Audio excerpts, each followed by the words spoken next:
오늘 말씀은 베드로전서 2장 1절부터 10절까지의 말씀입니다. 함께 봉독하겠습니다. 시작. 그러므로 모든 악독과 모든 기만과 외식과 시기와 모든 비방하는 말을 버리고 갓난아기들 같이 순전하고 신령한 젖을 사모하라. 이는 그로 말미암아 너희로 구원에 이르도록 자라게 하려 함이라. 너희가 주의 인자하심을 맛보았으면 그리하라. 사람에게는 버림바가 되었으나 하나님께는 택하심을 입은 보배로운 산돌이신 예수께 나아가 너희도 산돌같이 신령한 집으로 세워지고 예수 그리스도로 말미암아 하나님이 기쁘게 받으실 신령한 제사를 드릴 거룩한 제사장이 될지니라. 성경에 기록되었으되 보라, 내가 택한 보배로운 모퉁이 돌을 시온에 두노니 그를 믿는 자는 부끄러움을 당하지 아니하리라 하였으니, 그러므로 믿는 너희에게는 보배이나 믿지 아니하는 자에게는 건축자들이 버린 그 돌이 모퉁이의 머릿돌이 되고 또한 부딪히는 돌과 걸려 넘어지게 하는 바위가 되었다 하였느니라. 그들이 말씀을 순종하지 아니하므로 넘어지나니 이는 그들을 이렇게 정하신 것이라.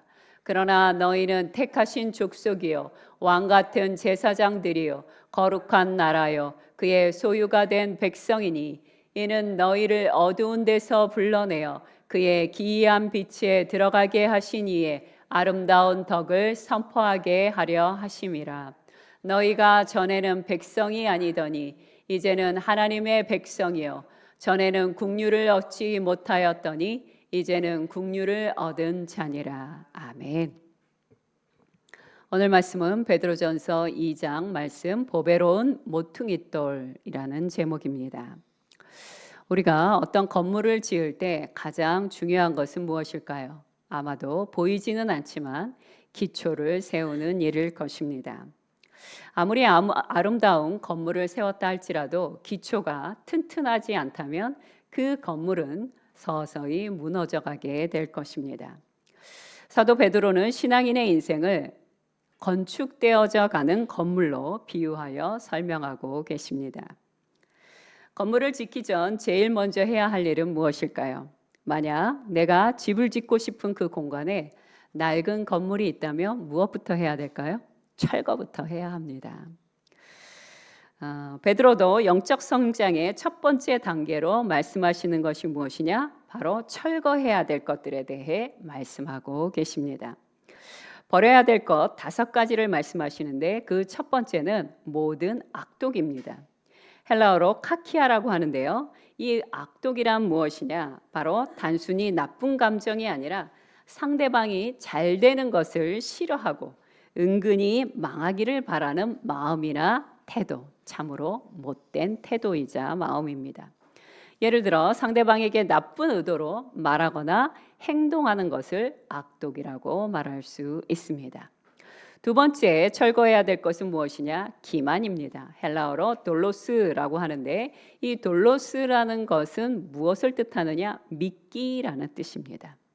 여러분 낚싯바늘을 이렇게 할 때 낚싯바늘을 미끼로 숨기지 않습니까? 그래서 미끼인 줄 모르고 물고기가 덥석 물면 탁 갈고리로 올리는 거죠. 그와 똑같은 것이 바로 기만입니다. 모든 기만. 이것은 다른 말로 표현하면 속마음을 감춘 채 행동하는 것으로 겉으로는 친절하지만 속으로는 숨은 동기를 가지고 말하거나 행동하는 계산된 것을 말하고 있습니다. 바로 나의 유익을 위해 타인을 속이는 그것을 기만이라고 말하는 것입니다. 세 번째 철거해야 될 것으로는 외식이 있습니다. 외식, 위선, 헬라어로 히포크리시스라고 하는데 이 히포크리시스는 무엇을 뜻하는 거냐면 고대 그리스에서 연극을 하는 배우들이 썼던 가면을 말하는 것입니다. 겉과 속이 다르거나 진짜 동기를 숨기고 속여서 말하고 행동하는 것, 이것을 외식, 히포크리시스라고 합니다. 베드로 사도는 네 번째 우리 심령 가운데서 철거해야 될 것으로 시기를 말하고 있습니다. 시기는 질투보다 더 강한 단어입니다. 시기는요, 나도 저것을 갖고 싶어 이게 아니라 너의 가진 것을 빼앗아 버리거나 무너뜨리고 싶어 하는 마음을 바로 시기라고 말하는 것입니다. 시기심은 다른 사람의 이익이나 성공을 보게 되거나 듣는 데서 생기는 몹시 불쾌한 감정을 말하는 것입니다. 그리고 이것은 종종 비방하는 말로 표현되기도 합니다. 그래서 나오는 다섯 번째가 무엇이냐? 바로 비방입니다. 비방은 헬라어로 카탈랄리아라고 합니다. 뒤에서 누군가를 험담하는 것을 비방이라고 말합니다. 상대방이 없는 자리에서 그 사람의 평판이나 지위를 해치는 말은 무엇이나 비방이라고 할 수 있으니 이런 습관은 철거해 버려야 한다. 버려야 한다. 이렇게 사도 베드로는 얘기하고 있습니다. 그러나 이 비방에 있어서 한 가지 주의해야 할 것이 있습니다. 우리가 비방은 하지 말아야 하지만 위험한 사람에 대하여 주의하고 경계는 해주어야 합니다. 비방하지 말라 하셨으니 그가 어떤 자이건 아무에게도 말하지 않겠다. 이것은 좀 위험한 일입니다. 그러니 반드시 지혜로 분별하여 사람들에게 위험한 사람이다 싶으면 반드시 경고를 해주는 것이 우리 그리스도인들이 해야 하는 일이라는 사실을 꼭 기억해 주시기 바랍니다. 두 번째, 베드로전서 2장 2절 초반절 말씀을 함께 읽도록 하겠습니다. 시작. 갓난 아기들 같이 순전하고 신령한 젖을 사모하라. 자, 여기서 갓난 아기들은 누구를 말할까요? 예수 그리스도를 처음 믿는 사람들 아닙니다. 그가 누구이건 예수 그리스도를 믿는 모든 성도를 지칭하는 것이 바로 이 갓난 아기들을 말하는 것이에요. 자, 모든 성도는 아기가 어머니의 젖을 사모하듯 그 진리의 말씀을 사모해야 된다는 뜻을 갖고 있습니다. 순전하고 신령한 젖은 무엇입니까? 하나님의 생명의 말씀을 지칭하는 것인데요. 여기서 사모하라를 헬라어로 에피포테사테라고 하는데 이 에피포테사테란 무슨 뜻이냐? 목마른 사슴이 시냇물을 간절히 갈망하듯이 아기가 배가 고파서 그냥 막 울음을 터뜨리면서 응앙하고 어머니를 찾는 것과 같이 그런 간절함을 바로 사모하라 헬라어로 에피포테사테라고 말하고 있습니다. 자, 이 악한 세대를 우리가 살면서 타락하지 않을 수 있는 방법은 뭐가 있을까요? 그것은 바로 이 진리의 말씀, 순전하고 신령한 젖을 사모하여 그 진리의 말씀을 먹고 또 그것을 생명 안에서 적용하고 자라가게 될 때 우리가 이 험한 세상 가운데 물들지 않을 수 있습니다. 성경은요, 구원받지 않는 자, 믿지 않는 자들에게 자라가라, 성장하라 이렇게 말씀하지 않으십니다. 왜 말씀하지 않냐 하면요, 오직 예수 그리스도를 믿는 자 안에 예수 그리스도의 생명의 씨앗이 있기 때문입니다. 베드로전서 1장 23절 말씀 함께 읽어보도록 하겠습니다. 시작. 너희가 거듭난 것은 썩어질 씨로 된 것이 아니요 썩지 아니할 씨로 된 것이니 살아있고 항상 있는 하나님의 말씀으로 되었느니라. 그러므로 예수 그리스도의 그 구원을 받은 자 안에 생명의 씨앗이 있고 생명의 씨앗이 있는 자만이 자라가고 성장할 수 있는 것입니다. 자, 이제 베드로는 개인의 성장에서 공동체의 성장으로 시선을 돌리십니다. 우리는 개인적으로도 성장해야 하지만 단체적으로도 믿음의 공동체 안에도 성장하고 성숙하는 것이 필요합니다. 베드로는 우리에게 아주 역설적인 이미지를 하나 말해줍니다. 여러분, 돌멩이는 살아있습니까? 살아있지 않습니까? 살아있지 않아요. 그것은 살아있는 게 아니고 무생물입니다. 그럼에도 불구하고 베드로는 무엇이라고 얘기하냐? 그 돌이 살아있다, 산돌이다, 리빙스톤 이렇게 얘기하고 있습니다. 리빙스톤은 누구를 얘기하고 있습니까? 예수 그리스도를 지칭하는 말씀입니다. 베드로전서 2장 4절 말씀 함께 보도록 하겠습니다. 시작. 사람에게는 버림바가 되었으나 하나님께는 택하심을 입은 보배로운 산돌이신 예수께 나아가. 자, 베드로는요, 예수님을 산돌이라고 부르고 있는데요. 예수님은 건축가들, 그 당시의 건축가들은 누구를 말하는 것입니까? 바로 세상의 권력자들, 그리고 종교 지도자를 말하는 것입니다. 예수님은 그 종교 지도자들에게 어떻게 됐어요? 버림바 되셨습니다. 예수님을 십자가에 못 박아 돌아가시게 만들었습니다. 이렇게 버려진 예수 그리스도를 하나님은 어떻게 하셨습니까? 하나님은 예수님을 택하심을 입은 보배로운 돌로 여기셨다라고 그렇게 얘기하고 있습니다. 세상의 눈으로 보기에 예수님은 어떤 분이었을까요? 십자가에 죽었으니 당연히 그 인생이 망한 자요, 실패한 자요, 버림받은 자요, 무가치한 존재였을 것입니다. 하지만 하나님 눈에는 예수 그리스도가 어떻게 보였을까요? 인류의 죄를 구원하실 보배로운 모퉁이 돌로 보이셨다는 것입니다. 이것을 보고 알 수 있는 것은 무엇이냐면 세상은요, 예수님만 버림받아 마땅한 자로 여기는 것이 아니라 우리도 그렇게 여깁니다. 우리를 향하여도 가치 없는 자, 별 볼 일 없는 자, 이렇게 우리를 취급하려 한다는 것입니다. 하지만 믿는 자라면 그 거짓에 속지 말아야 합니다. 예수님이 보배로운 존재이셨듯이 우리도 하나님 안에서 보배로운 존재입니다. 아멘. 자, 베드로전서 2장 5절 초반절 말씀 함께 보도록 하겠습니다. 시작. 너희도 산돌같이 신령한 집으로 세워지고. 아멘. 예수님이 산돌이시기 때문에 그분을 믿고 그분과 함께 동행하는 자도 역시 뭐라고요?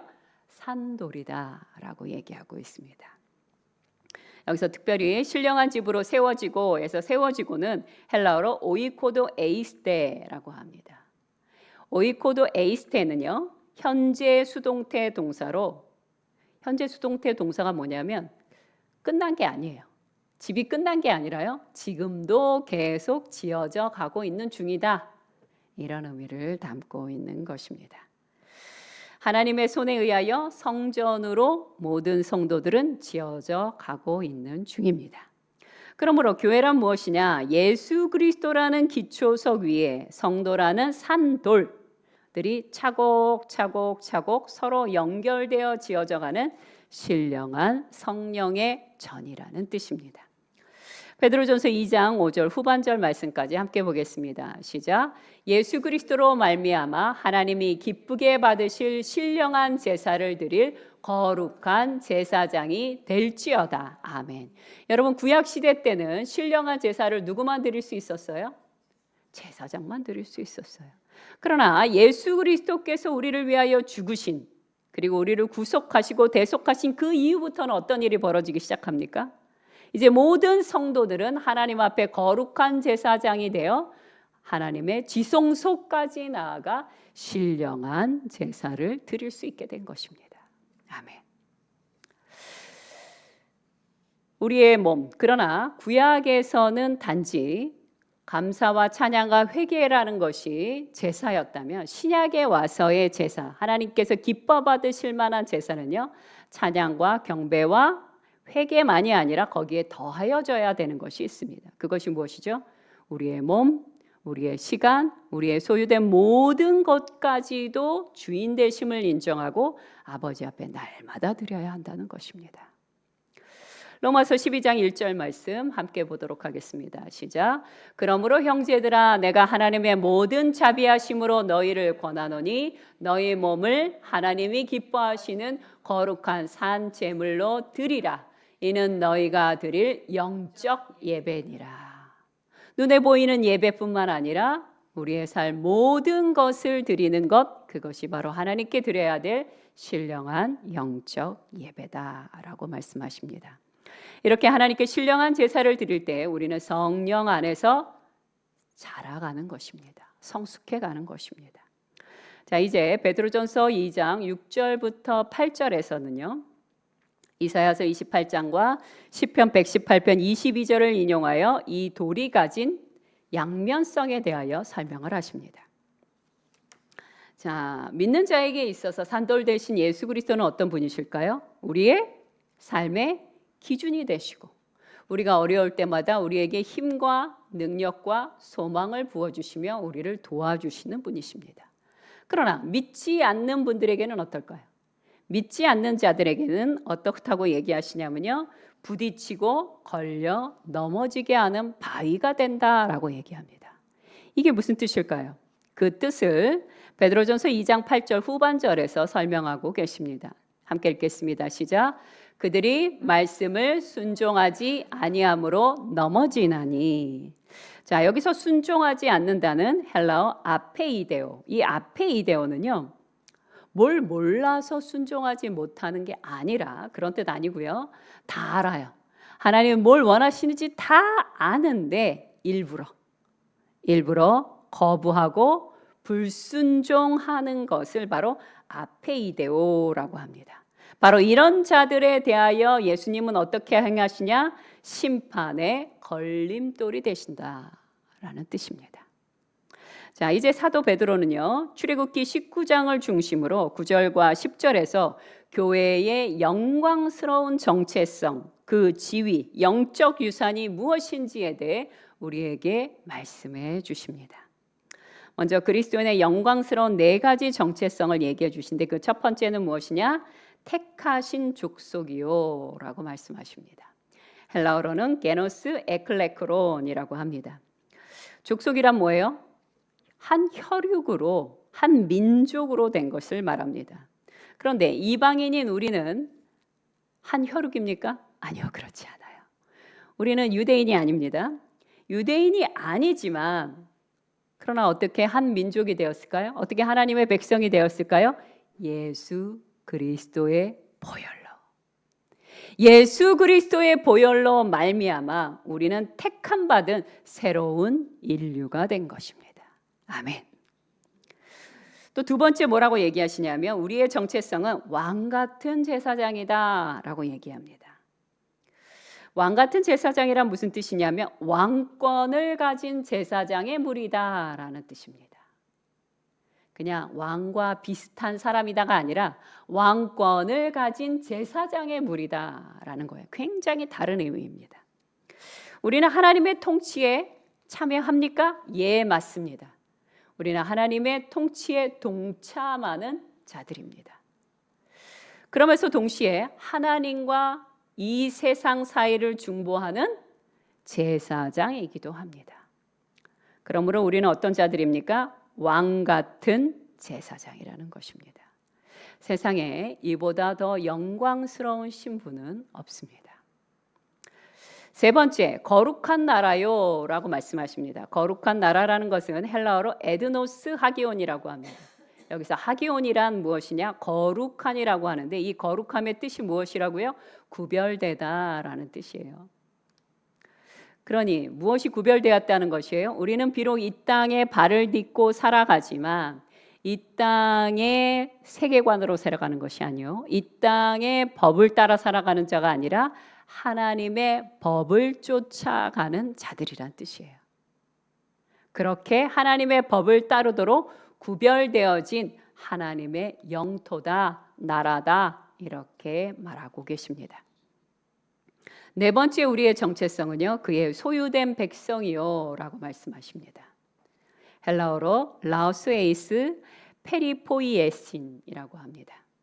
직역하면 하나님께서 값을 지불하고 대속하신 백성, 하나님이 사셨어요. 예수 그리스도의 보혈로 우리를 사셨습니다. 하나님의 소유가 된 백성이란 뜻입니다. 여러분, 가끔 경매에 보면요, 유명한 사람들이 갖고 있던 그 홈런을 날렸던 야구공,